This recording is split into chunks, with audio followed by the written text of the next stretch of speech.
আজকে আমরা খুব কাজের একটা ইংরেজি শব্দ শিখব আর সেটা হলো অ্যাসেটেন। তো চলুন শুরু করা যাক। এই যে রাতুলকে দেখছেন, ও একটা নতুন সাইকেল কিনবে বলে টাকা জমিয়েছে, কিন্তু একটা সমস্যা হয়ে গেছে। ও শুনেছে সামনের সপ্তাহে নাকি আরও ভালো একটা মডেল আসছে। এখন কোনটা কিনবে সে? এইখানে আসছে আমাদের আজকের শব্দটা অ্যাসেটেন। এর মানে হলো কোনো কিছু একেবারে নিশ্চিত হয়ে জানা।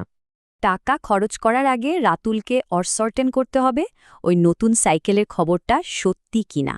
তো কিভাবে অ্যাসার্টেন করা যায়? আচ্ছা, খোঁজ খবর নিয়ে, যেমন কোম্পানির ওয়েবসাইটে দেখতে পারে বা দোকানে ফোন দিতে পারে। আর খোঁজ নিয়ে রাতুল সত্যিটা বের করল, নতুন বাইকের খবরটা আসলে একটা গুজব ছিল। শুধু রাতুল না, অ্যাসার্টেন শব্দটা কিন্তু আরও অনেক জায়গায় ব্যবহার হয়। চলুন কয়েকটা উদাহরণ দেখি। ধরুন একজন ম্যানেজারকে অ্যাসার্টেন করতে হবে তার কোম্পানি সেলস কেন কমে যাচ্ছে। আবার একজন বিজ্ঞানী অনেক পরীক্ষা করে অ্যাসার্টেন করেন যে তার থিওরিটা ঠিক কিনা।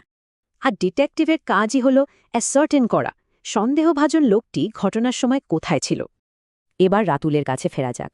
ও তথ্যটা অ্যাসার্টেন করেছিল বলেই কিন্তু একটা ভালো ডিসিশন নিতে পারল।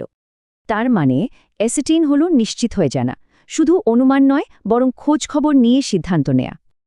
এখন প্রশ্ন হল, আজকে আমাদের জীবনে এমন কি আছে যা অ্যাসার্টেন করা দরকার?